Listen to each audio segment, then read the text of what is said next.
నమస్తే, నేను మీ రఘురాం రౌతుల.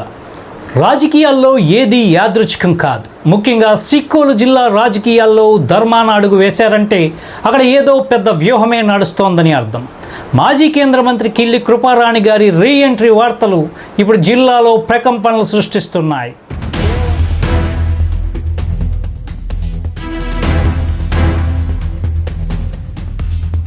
కేవలం 2684 ఓట్లతో 2024లో చతికిలబడ్డ మేడంను మళ్లీ ఫ్యాన్ కిందకు రప్పించడం వెనుక ఉన్న ఆ మాస్టర్ స్కెచ్ ఏంటి? ఇది కేవలం పార్టీ మార్పు మాత్రమేనా, లేక 2029 ఎన్నికల కోసం ధర్మాన వేసిన ఒక బ్రహ్మాస్త్రమా? రాజ్యసభ ఎంపీ సీటు లేదా అసెంబ్లీ స్థానం, మేడం టార్గెట్ ఏంటి?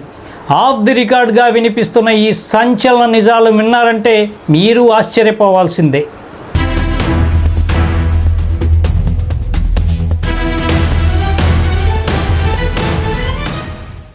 2024లో కిల్లి కృపారాణి గారు సాధించిన ఓట్లు కేవలం 2684.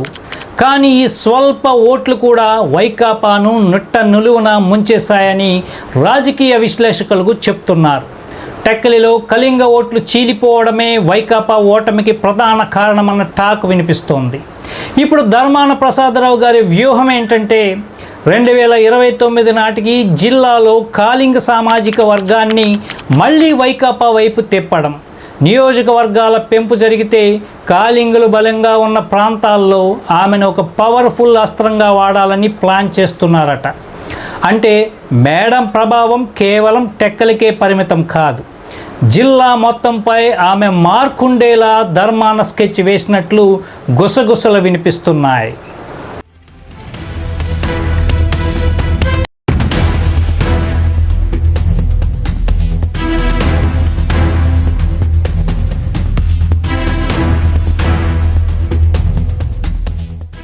ఇప్పుడు అసలు చర్చ అంతా టెక్కలి గురించి. ధర్మాన వ్యూహంలో భాగంగా కిల్లి కృపారాణి గారు మళ్ళీ యాక్టివ్ అయితే అక్కడ ఎవరి సీటుకు ఎసరు వస్తుంది? ఇప్పటికే టెక్కలిలో దువ్వాడ శ్రీనివాస్, పేరాడ తిలక్ మధ్య పచ్చగడ్డి వేస్తే బగ్గుమనేలా విభేదాలు ఉన్నాయి. ఇటీవలే జగన్మోహన్ రెడ్డి గారు పేరాడ తిలక్ను ఇన్ఛార్జిగా నియమించిన గ్రూప్ రాజకీయాలు ఆగలేదు. ఇప్పుడు మేడం ఎంట్రీ ఇస్తే వీరిద్దరిలో ఒకరిని పక్కన పెట్టి ఆమెకు పగ్గాలు అప్పగిస్తారా, లేక ఆమెను ఎంపీ అభ్యర్థిగా ప్రమోట్ చేసి టెక్కలిలో విభేదాలకు చెక్ పెడతారా? ఆఫ్ ది రికార్డ్ సమాచారం ప్రకారం నియోజకవర్గాల పెంపు జరిగితే ఆమెను ఒక ప్రత్యేక స్థానం నుండి ఎమ్మెల్యేగా నిలబెట్టే యోచనలో కూడా ధర్మాన ఉన్నట్లు టాక్ నడుస్తోంది.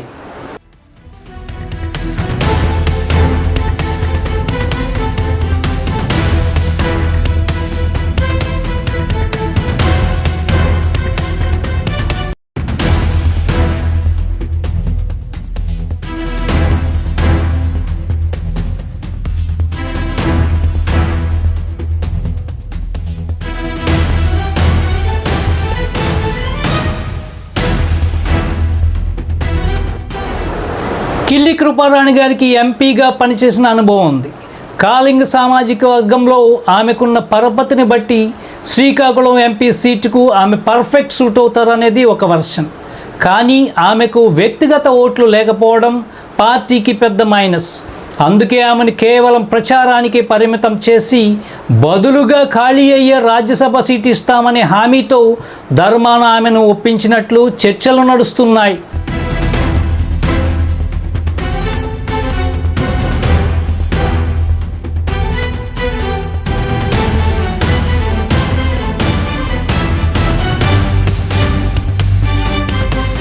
ఒకవేళ ఎమ్మెల్యేగా నిలబడాల్సి వస్తే టెక్కలి కాకుండా కాళింగులు ఎక్కువగా ఉన్న ఇచ్చాపురం లేదా ఆముదాలవలసి వంటి ప్రాంతాల్లో ఏదైనా మార్పులు జరిగే అవకాశం ఉందా అన్న కోణంలోనూ విశ్లేషణలు వినిపిస్తున్నాయి.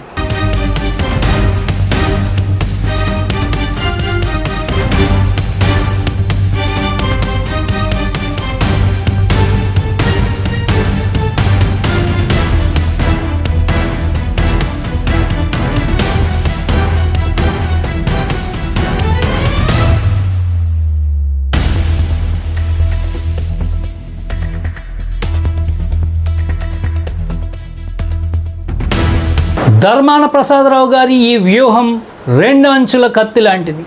ఆమెను తీసుకురావడం వల్ల కాళింగ ఓట్లు ప్లస్ అవుతాయి అనుకుంటే దువ్వాడ పేరళ వర్గాల నుంచి సహాయ నిరాకరణ ఎదురయ్యే ప్రమాదం కూడా ఉంది. 2684 ఓట్లకే పడిపోయిన మేడం గ్రాఫ్ 2029 నాటికి మళ్ళీ పుంజుకుంటుందా? ధర్మాన వేసిన ఈ రీఎంట్రీ స్కెచ్ శ్రీకాకుళం వైకాపాలో కొత్త ఉత్సాహాన్ని నింపుతుందా, లేక గ్రూప్ రాజకీయాలను మరింత పెంచుతుందా? ఆఫ్ ది రికార్డుగా అందుతున్న సమాచారం ప్రకారం చర్చలైతే క్లైమాక్స్కు చేరాయి. మరి మేడం కండువా కప్పుకుంటే జిల్లా రాజకీయం ఏ మలుపు తిరుగుతుందో చూడాలి. So signing off Rautula TV.